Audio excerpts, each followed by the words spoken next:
Hello, everyone. Thank you for tuning in. I am JayLee. This is JLeesCorner. This is my review for 90 Day Fiance Before the 90 Days, Season 4, Episode 14. Okay, my hair done shrunk out. Don't be judging me. And I found my ears, so you know my ears is on my head or whatnot. But first things first, okay? If you have not done so already, please make sure to subscribe to my channel to become a whole JayBird. Dun dun dun dun dun, and all that goodness and stuff.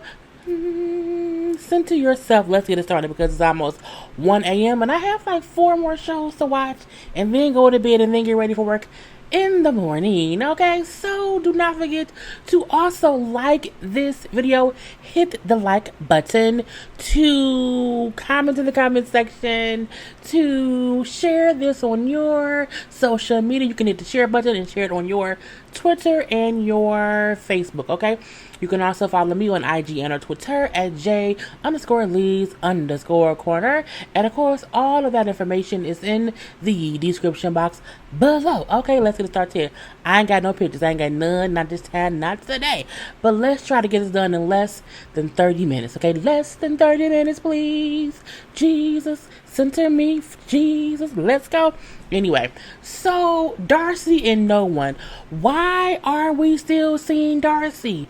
For what? More day. Like, how many more times can we see her telling us she's moved on from time? I'm confused, okay? And then we see this whole scene is about her and that damn weird faced sister going to see their dead brothers. The dead brother's grave. I'm like, what? Why y'all bringing up a deceased brother? What's going on here? Like, is it the anniversary? Like, I was confused, okay? Their brother passed away at 27 years old back in 1998 from cancer. He had like a rare form of cancer, but he rests in peace, okay? But let's move past that part of it all, okay? We really going over a deceased relative's gravesite to deal with an ex-boyfriend? Really? They gonna say, every time we go through something, we just have to come see him. We have to be around him. I'm like, so when y'all good in life, you don't go sit by your brother's grave? I'm like, you know what? It pisses me off. Tom would have never been able to treat me this way if our brother was alive. Okay, he would never have let Tom treat me this way. Bitch, you should not let Tom treat you that way. Okay, don't blame this on your dead brother. Okay, just because your brother has passed away does not mean that's the reason that Tom treated you that way. You allow Tom to do that. If you knew what your brother would not allow, then you enforce what your deceased brother would not allow. Okay. My father is also dead and gone, but he would not allow the bullshit in my life, which means what I don't deal with, the bullshit. Okay, what of it, girl? I'm like, I could not believe these two heifers is at their brother's grave with fucking dandelions or them big ass orange flowers or whatever. Not dandelions, sunflowers. Okay, you were a great man. I need a man like you. Yeah, a man like our brother. That's what you deserve.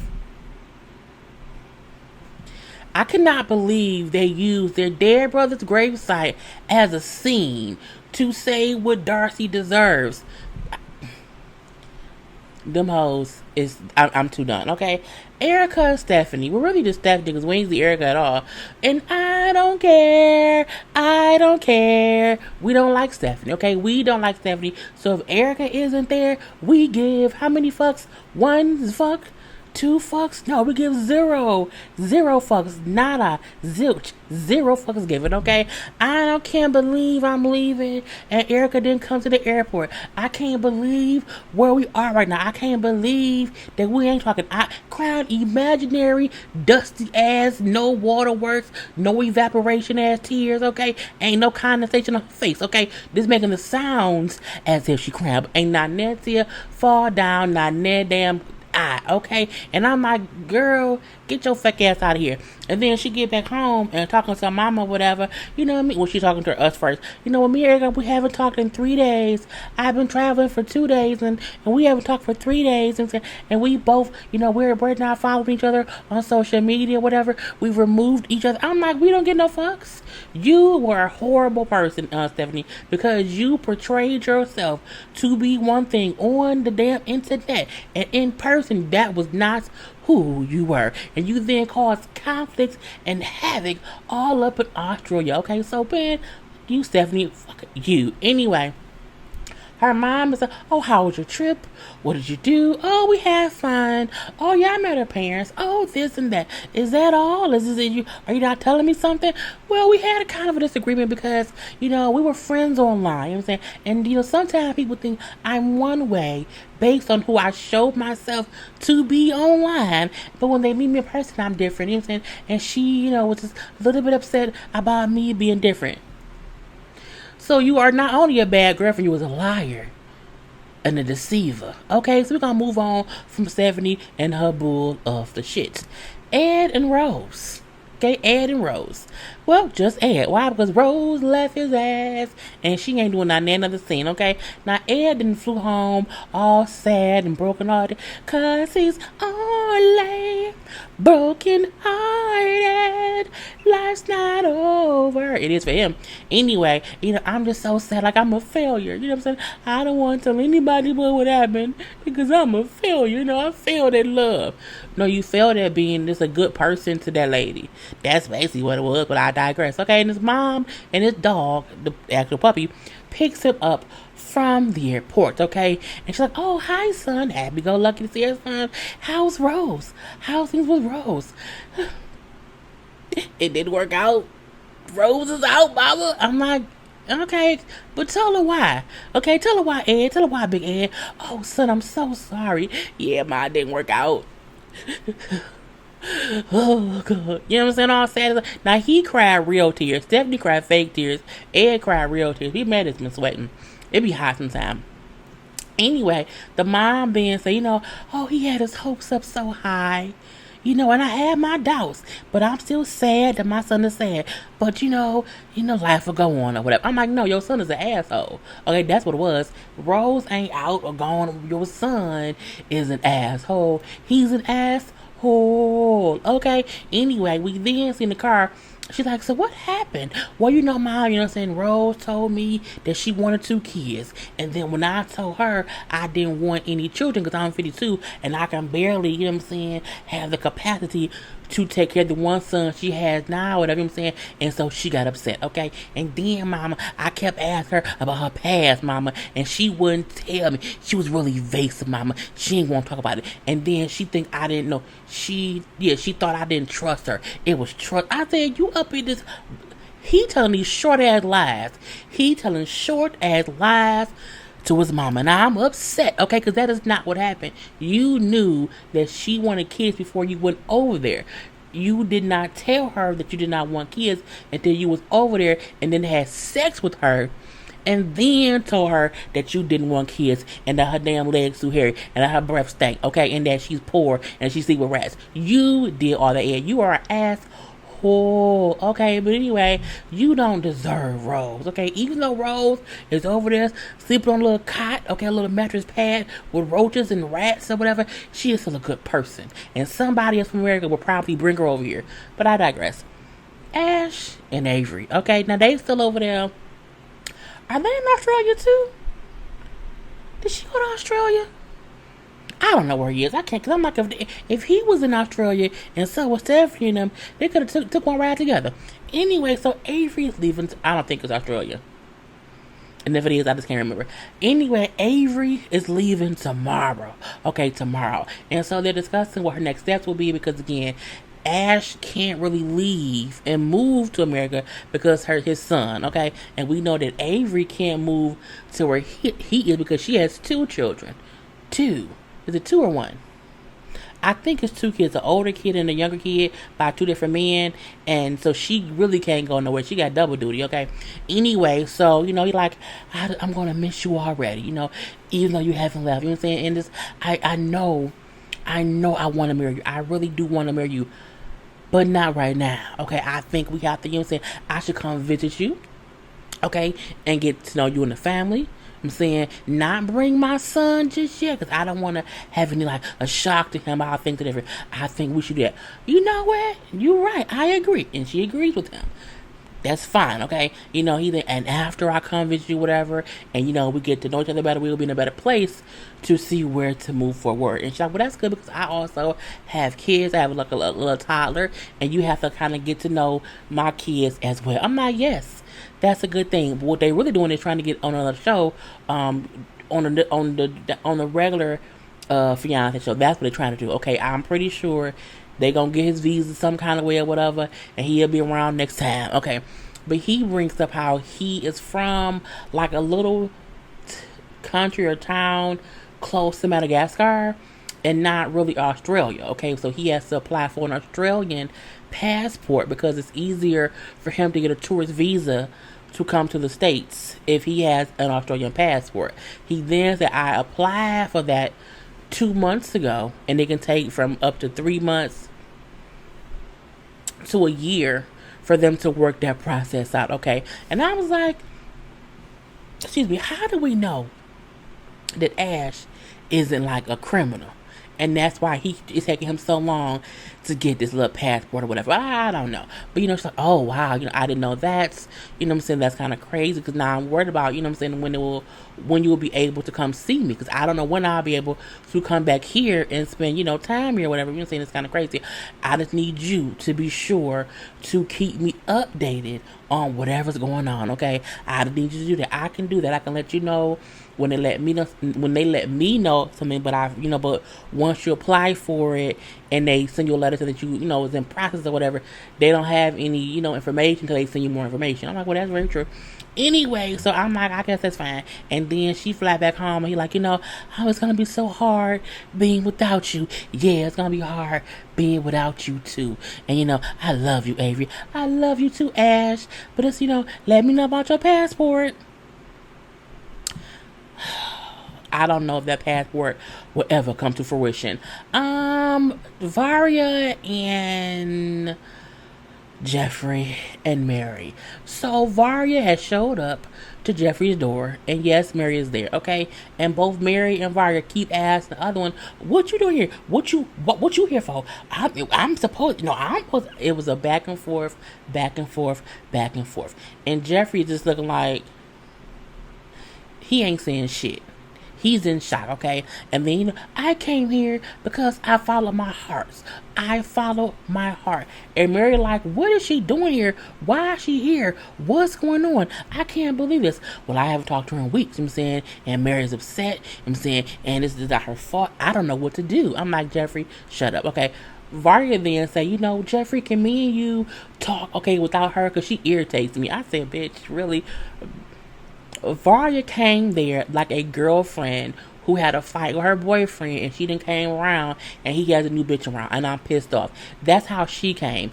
Mary is like the new girlfriend who is aware of the ex and the things ended badly or weirdly or whatever, and she feel like he should be the one telling the ex-girlfriend, get out, leave, this my new woman.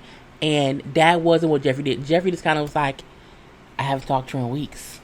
I haven't. I haven't. Varya, you know, it's not Mary's fault. You know, it's not. He's talking to them both, but not really doing shit about anything or whatever. Okay, and I'm like, it's foolish for both Mary and Varya to be kind of yelling at each other because neither of them knew about the other one. Like, he never told Varya, hey, I moved on. Okay, and Mary just didn't know Varya was coming. It's that simple. But they was going back and forth. So then Geoffrey goes outside to talk to Varya. I came here to show you my heart and that I'm serious about us, okay? And it hurts that you never told me that you moved on. You know what I'm saying? Like, well, I didn't know you were coming. Like, this puts me in a difficult position or whatever. And as they saying that, here come Mary leaving. And when she's leaving, her and Varya again is fussing. And Varya, I think Varya called her a bitch. She's like, you know, you bitch. That's rude. Okay, there's some different name calling. I'm like, oh my god, here we go. I don't know who you are. I don't know why you're here, Varya. And then Varya said back to Mary, look, I'm here because my place is here and your place is there, and points to the road. I say, did she just send that bitch to the curb? Girl. And Geoffrey is just like, okay, there's no need for that. But he's not taking either lady's side. He's just in the middle of them, but not really taking anyone's side. It was the weirdest non-confrontational dude who needs to pick what you doing. If you were really done with Varya and she got there, you would not be so shell shocked. You would be able to say, hey, we broke up. We're not together. I've moved on with Mary. You need to leave. He ain't say shit. Nothing. I think he stood there hoping one of them would make the decision for him. Either Varya would get pissed off seeing Mary and she would leave, or Mary would get pissed off and leave because Varya was there. That's what he did, in my opinion, okay? At this point in time, Varya was still fussing, and Mary went back in the house for some reason or another, whatever. Geoffrey, like him saying, Varya, is not her fault. Like, you can't be upset. Like, you can't be upset at her or whatever. So Varya then brings up how for her, because he said, like, why didn't you contact me or whatever and tell me you was coming? And she said, because you weren't answering my messages. Like, you were not responding. And I assume you weren't responding because you were upset with me, not because you had moved on. He then said, well, if you was contacting me and I wasn't responding, wasn't that a hint? And she was like, well, no. And I mean, yes and no. It just depends. Y'all already have a damn, communication barrier, so it is what it is. So Mary then comes back out the house. Mary went back in the house to get flowers that he had got for her. I'm like, bitch, fuck them flowers. Fuck them flowers. But she still gets her flowers and she leaves. I guess you don't need these anymore. I'm saying, I'm looking like, I felt betrayed. I can't believe that he just stood there and did nothing. And she just walked her car with them little flowers or whatever. I'm like, what in the hell? And now Varya and Geoffrey in the house, and she crying like, I can't believe, this or whatever. He like, why wouldn't you tell me he was coming? Because you wasn't responding to me, okay? But you did not tell me at all that you were in a relationship with her. Were you dating her? Were you guys in a relationship? He said, well, we were moving in that direction. Like, we were like, seeing each other, whatever. And I do still love you. I'm saying, I didn't just fall out of love with you or whatever. But you turned down my proposal. You know what I'm saying? And I'm like, whatever. Well, you should be loving on me. You should be happy to see me and hugging me and stuff. Varya is really out here throwing a pussy at Geoffrey. I mean, like, really just like, shh. Score, like just coochie throwing. I'm like, girls, it's his team too much, okay? And then it's weird because he acting like she can't expect him. It was weird. Like, he wants her to accept that he's moved on. Just after a couple weeks or whatever, and I'm not. She hasn't accepted. Like, that's not her thing. That's just not what she's doing. So she makes a valid point. Like, how did you move on so fast after proposing to me? Like, you proposed to me 2 weeks ago. How have you moved on from that or whatever? I'm like, But I came all this way because I don't want to lose you, okay? I'm not going to give him up to her. I said, I don't think that even makes any sense, but I digress. So then Geoffrey then takes Varya to meet his friends because he was already meeting up with the friends that night. It was supposed to be him and Mary going out to hang out with their friends, but he's bringing Varya. I was like, what the hell? And he's like, okay, hey, this is Varya. They're like, oh. And they all surprised, like Varya? Like, her?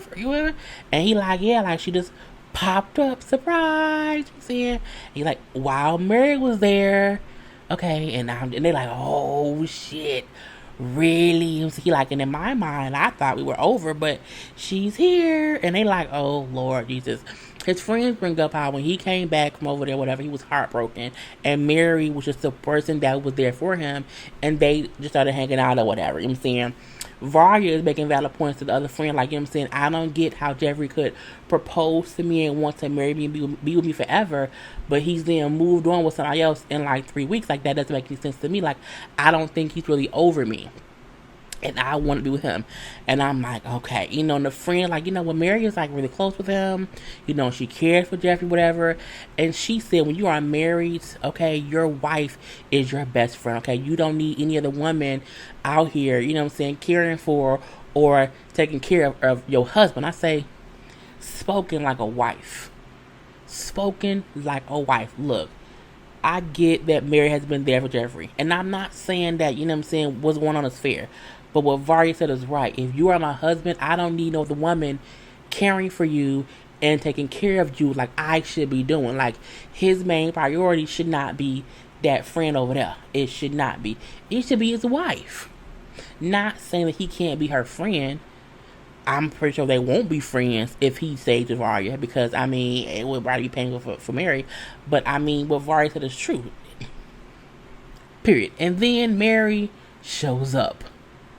And Varya like, oh, she just won't let him go. Like, I cannot believe she came. So, okay, she wants war.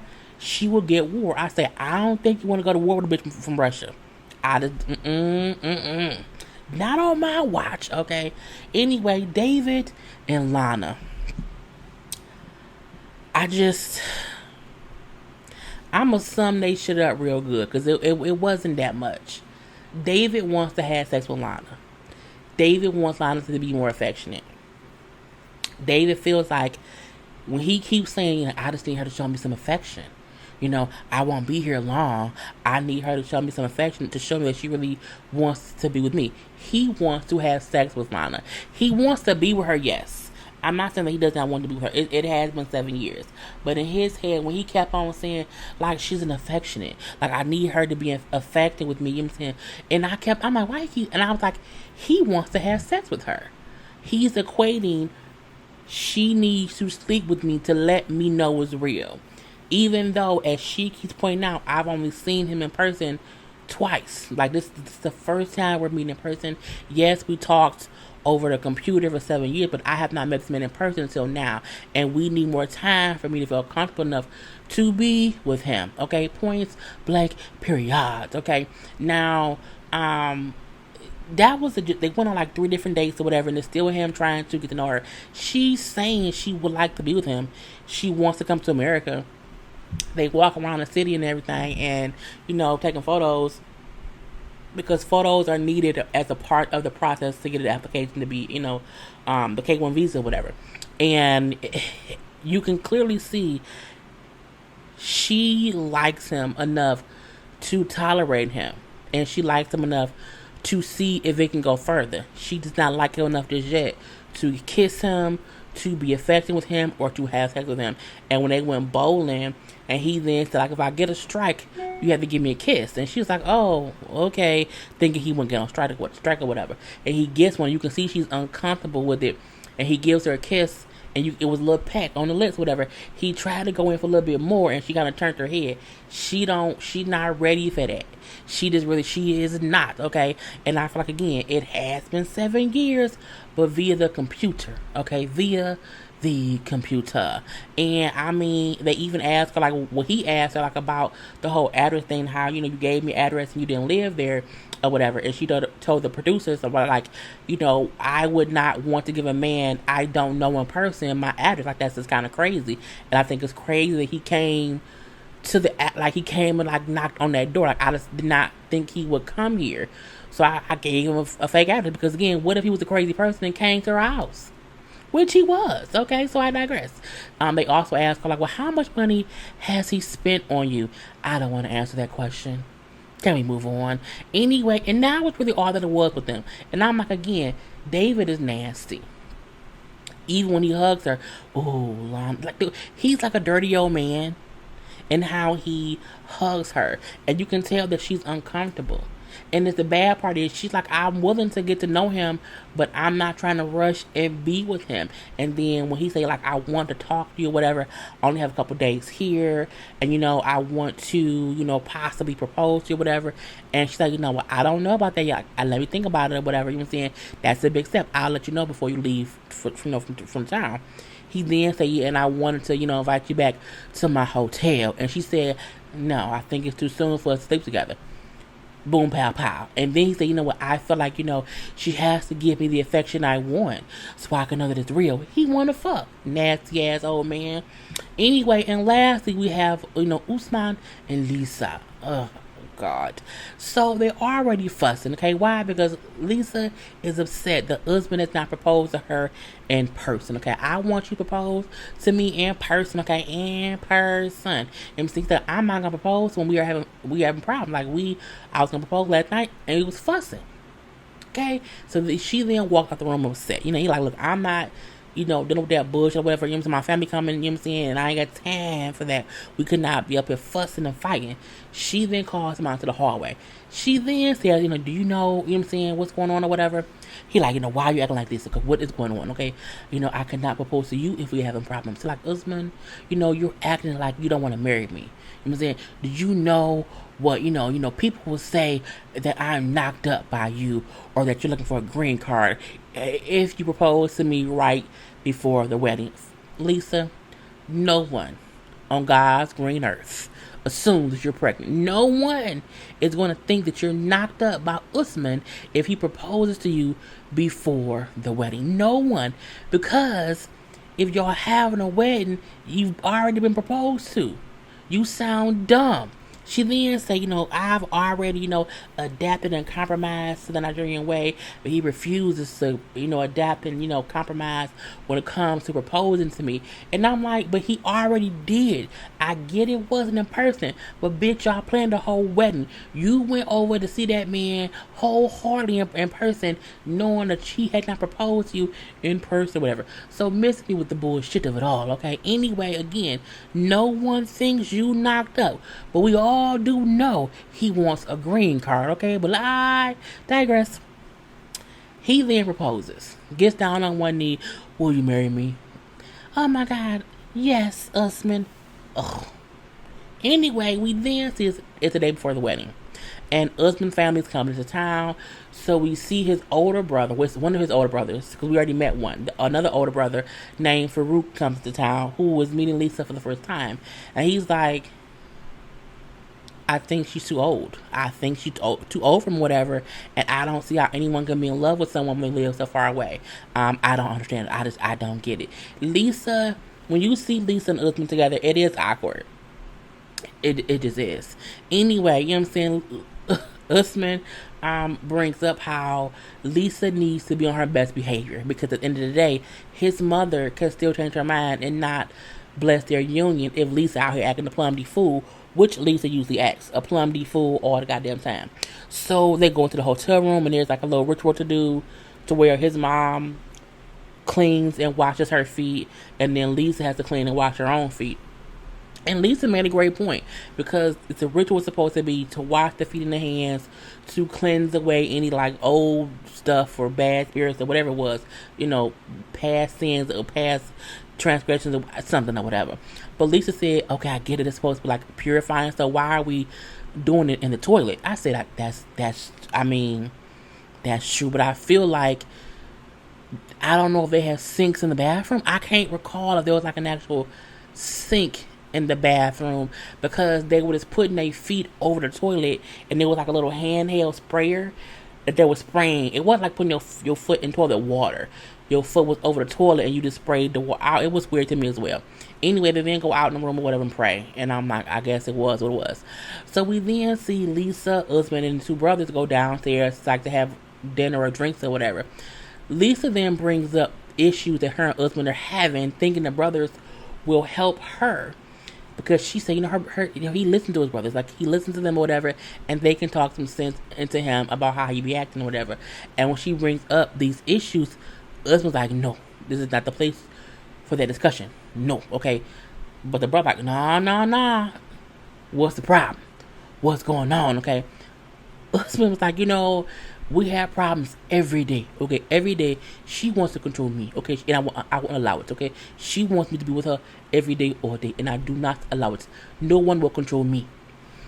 The one brother says, who we meet for the first time, brings up, he's like, a husband does not give his wife all of her time, okay? A husband, you cannot expect him to be with you from morning till night.